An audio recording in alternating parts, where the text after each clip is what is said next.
Bonjour à tous et à toutes, je m'appelle Alex Saraf, je suis votre animateur des radios. Bienvenue à l'émission Témoignages de vie. C'est une émission des radios centrée sur l'être humain, comme on le dit si bien, à CJMD 96,9 FM, la radio de Lévis. Ça veut dire une émission de radio humaine. Je suis psychopédagogue de formation, conférencier et auteur du livre La psychologie pour apprécier l'humain. La vie est belle et simple, ce sont les gens qui la rendent triste et compliquée, qui a été publié en septembre 2017. À l'émission de radio Témoignages de vie, je reçois des invités qui sont inspirants, rayonnants et résilients et ou résilients. Et aujourd'hui, j'ai le plaisir d'accueillir et de recevoir à l'émission Témoignages de vie Sandra Paré. Bonjour Sandra. Bonjour Alex, comment ça va? Ça va bien, Ah, merci. quelle belle rencontre on avait eue la première fois ensemble, hein? Oui, donc je voulais te réinviter à cette émission de radio de témoignages de vie. Il y a à peu près une vingtaine d'invités qui vont faire une deuxième émission de radio, une deuxième entrevue, je veux dire une deuxième entrevue. Donc, vous pouvez nous suivre, me suivre en fin de compte. Je mets les vidéos de cette émission de radio sur YouTube, sur ma chaîne YouTube, Alex Saraf, auteur, animateur de radio, conférencier. S'il vous plaît, vous pouvez vous abonner si vous voulez à ma chaîne YouTube, Alex Saraf, auteur, animateur de radio, conférencier. Il y a plus que 200 abonnés présentement, ce qui est quand même bien. Il y a plus que 2200 abonnés sur LinkedIn, ma page professionnelle LinkedIn, mon réseau, et sur Facebook, Alex Saraf, écrivain. Et bien sûr, vous écoutez présentement soit CJMD 96,9 FM ou vous écoutez CKZW, Radio Shalom, Montréal 1650 AM officiel ou vous écoutez sur les ondes de Radio Bépré. Ce sont les trois stations de radio qui diffusent présentement l'émission Témoignages de vie, qui est un beau projet professionnel. On est rendu, il va y avoir à peu près 110 épisodes. Là, on est rendu à peu près à l'épisode 60. T'es dans un Mais marathon. mais il y a des personnalités publiques, je ne dirais pas, mais vraiment, je te dirais après que ça soit enregistré, qui ont accepté, c'est génial de vivre cela. J'ai invité les gens que j'ai côtoyés, que j'ai rencontrés dans les conférences, dans les salons du livre, et nous autres, on s'est rencontrés à Unicité Radio, Mhm. et quand on était, tu étais co-animatrice, puis moi, j'ai été un invité. Donc, je vais rappeler en fin de compte aux auditeurs, aux auditrices qui tu es. Donc, Sandra Paré, tu es auteur de grande renommée, auteur best-seller, n'est-ce pas? Mhm. Alors, et ensuite, tu es aussi conférencière, tu es entrepreneur et aussi tu as été relationniste de presse pendant plusieurs années. Donc, à la Absolument. première entrevue, tu avais dit que tu étais, on peut se tutoyer, n'est-ce pas?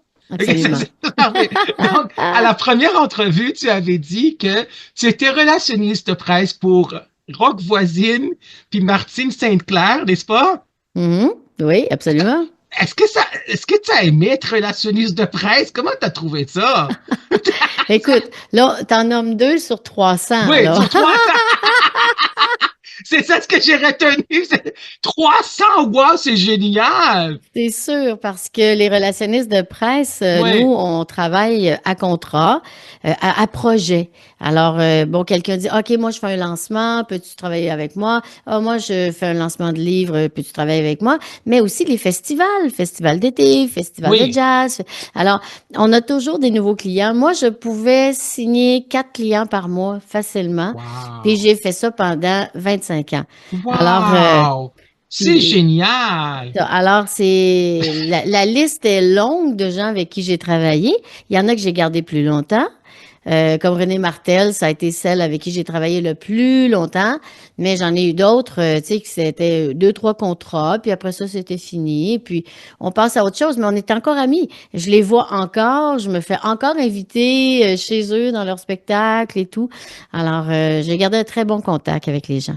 C'est génial. Donc, on va montrer tes livres à l'écran, puis ceux qui vont écouter l'émission à Radio Shalom, Radio Webpré ou CJMD. Donc, moi, les livres que j'avais achetés dans le temps, que tu avais publiés, Savoir vivre pour les garçons. Absolument, oui. Absolument. Ça, c'était les éditions La Semaine. On te voit ici. Avec le changement de couleur de cheveux, je dis à tout le monde, je suis Mais rendue ça te blonde. va bien, blanc. Ça te va mieux, je trouve. Savoir Merci. vivre. Savoir vivre, excuse-moi. Savoir vivre de Sandra Paré, Guide de savoir-vivre pour les filles. Et c'est ta fille, en fin de compte, qui est là. Ma belle Cassandra, oui, qui a écrit elle-même un livre après ça. Oui, oui, Oui, oui, qui a absolument. été publié chez Béliveau Éditeur. Oui, Voilà. oui, Et j'avais acheté dans le temps le livre que tu avais coécrit avec Annie Germain, qui est sexologue, qui a une formation aussi à PNL, Jeu de l'amour. J'ai beaucoup aimé oui, ce livre-là, je dois avouer. absolument. Ah oui, Ouais. l'histoire de ce livre-là est particulière, hein, Et c'est tu sûr. as un autre avec toi, c'est lequel? Celui que j'ai, je peux vous le Oui, montrer parce oui. que toi, tu l'avais pas acheté à ce moment-là. Non, je l'avais pas. Ça s'appelait Gérer son argent, c'est facile. Oui, J'avais écrit ça, moi, parce que au départ, je voulais écrire, c'est drôle, les gens vont rire, parce que je voulais écrire un livre comme dans le temps sur l'économie familiale. oui, Tu sais, comment pas faire un bord de pantalon, comment faire une recette de cuisine, comment, oui. bon, tout ça. Puis mon éditrice, elle m'avait dit, non, Sandra, c'est plus la mode, oublie ça, tu peux pas faire ça, ça marchera pas. Finalement, il y a quelqu'un d'autre qui l'a fait, ça a très bien été. Mais moi, je me suis lancée un peu plus au niveau financier. Puis, je trouve ça le fun parce que j'aime beaucoup. Moi, si j'ai écrit les livres pour les jeunes, c'est parce que je les aime énormément. C'est Et sûr. je ne les juge pas. Ben oui, il faut pas. D'accord. Et si j'ai porte des jugements, souvent je me ramène après et je dis non, non, non, ça c'est un jugement, tu vois. J'adore les jeunes. Je trouve Ben que oui. on leur a laissé dans la société une société pas tout le temps facile. Alors, j'essaie de les aider. Et ce livre-là sur la gestion d'argent, pour moi, c'était de leur expliquer comment aller chercher un prêt pour les études. Oui, C'est quoi un CELI? oui. Quels sont les risques de se faire avoir au niveau financier? Alors, j'avais été, ça a été un livre qui a beaucoup, beaucoup vendu aussi. Et ça a été publié avec quelle maison d'édition? Toujours chez La Semaine. OK. Et il y avait Savoir-vivre pour tous que tu n'as Oui. pas. Oui, Malheureusement. ça Donc, c'est on dit ça l'histoire. en ondes sur ceux qui vont regarder Facebook, LinkedIn, YouTube, euh, c'est JMD, Radio Wefred, ça en fait Radio Shalom. Si vous trouvez, vous avez ce livre-là ou si vous le trouvez, écrivez-moi sur Facebook. On peut t'écrire Sandra Paris sur Oui, Facebook parce que oui. c'est bon d'avoir son propre livre, je trouve. Mais comment ça se fait que tu n'as gardé aucune copie? Qu'est-ce qui s'est Mais passé? en fait, c'est que on a tellement vendu de livres que Oui, celui-là, quand ça a été le temps quand j'ai arrêté, quand on a arrêté le contrat avec les éditions de la semaine, oui. ben j'en avais plus de copies, je l'avais prêté à quelqu'un, Oh puis la personne non! me l'a jamais remis. Mais ça, c'est l'histoire de tous les auteurs. Il faut savoir Mais que c'est ça vrai. arrive à tous les auteurs. Ben oui. Mais celui-là, il a beaucoup, beaucoup vendu parce que c'est celui où je m'adressais aux parents et, Oui. et aux enseignants. Donc, c'est sûr que celui-là, mais tous mes livres sont disponibles encore dans les bibliothèques scolaires OK. et la plupart des bibliothèques de ville parce que mon sujet et la façon dont je l'ai traité n'a pas été remplacé par personne. Ben Alors, c'est si vous ça. voulez trouver les livres, mais je me vois mal aller louer mon livre puis le garder. Alors, c'est pas très bonne manière. Non, mais si jamais il y a une bibliothèque qui a deux copies, essaie de voir. Ben oui, c'est Il faut ça. que tu appelles les 600, les 1000 bibliothèques. Moi, mon livre est dans 370 bibliothèques environ, Oui. dans presque toutes les bibliothèques des cégep et dans 12 universités, dans 50 cégep anglophones, francophones, privés et publics, et dans 10 bibliothèques d'université. Donc, parce que moi, le livre a été publié chez Béliveau Éditeur en septembre 2017, La psychologie pour apprécier l'humain. La vie est belle et simple, ce sont les gens qui la rentrée, c'était compliqué. Une seule fois dans une vie, parce que c'est beaucoup de travail. J'ai pas le goût de le lire, que ça soit réédité ou publié. J'ai tout dit dans mon livre ce que je voulais. Donc, aujourd'hui, on va parler, en fin de compte, des adolescents. Mhm, Donc, absolument. on va parler parce que quand c'est enregistré aujourd'hui, on est début mai 2025. Vous allez écouter cette émission à l'automne et par la suite 2025 et plus tard, à partir de octobre 2025 et plus tard. Et on a le fait qu'il y a maintenant présentement, ceux qui suivent les médias, une montée du discours masculiniste chez les adolescents. C'est une préoccupation dans plusieurs écoles du Québec. À Montréal, un élève sur trois soutient de tels propos selon une récente étude. C'est dans le journal je pense que c'est dans le journal de Montréal, c'est ça? Mhm, C'est dans le journal de Montréal avec Daphné Dion. ouais. Donc, mercredi 2 avril, à Montréal, un élève sur trois soutient de tels propos selon une étude récente. Donc, il y a c'est vraiment un débat. C'est un débat à faire. Les gens le feront. On est aussi dans le fait que on est avec la génération C. Donc, la génération C, c'est connexion, communication. C'est ceux qui sont rentrés au cégep en août 2014 et que c'est une société aussi qui est plus contestataire, qui est plus chialeuse aussi avec les étudiants. Moi, je l'avais vu à l'époque quand j'étais enseignant au collégial. J'ai le bac en psychologie puis la maîtrise en psychopédagogie. J'ai enseigné dans plusieurs cégeps, cégep du Saint-Laurent, cégep du Montréal pendant des années. J'avais fait ma carrière de plus que 20 ans d'enseignement jusqu'à date. Puis là, ce qui est arrivé, c'est que là aussi, maintenant, il y a le ministre Bernard Drinville qui avait dit que là, il faut avoir le respect dans les écoles primaires et secondaires. Il va renforcer ça. Et en fin de compte, les étudiants, les élèves, on dit élèves au primaire. Élèves au secondaire, au cégep, on dit étudiants ou élèves. Donc, les élèves au primaire et aussi au secondaire ne pourraient pas utiliser leur cellulaire jusqu'à 4 heures de l'après-midi pendant qu'ils sont dans l'école primaire ou secondaire.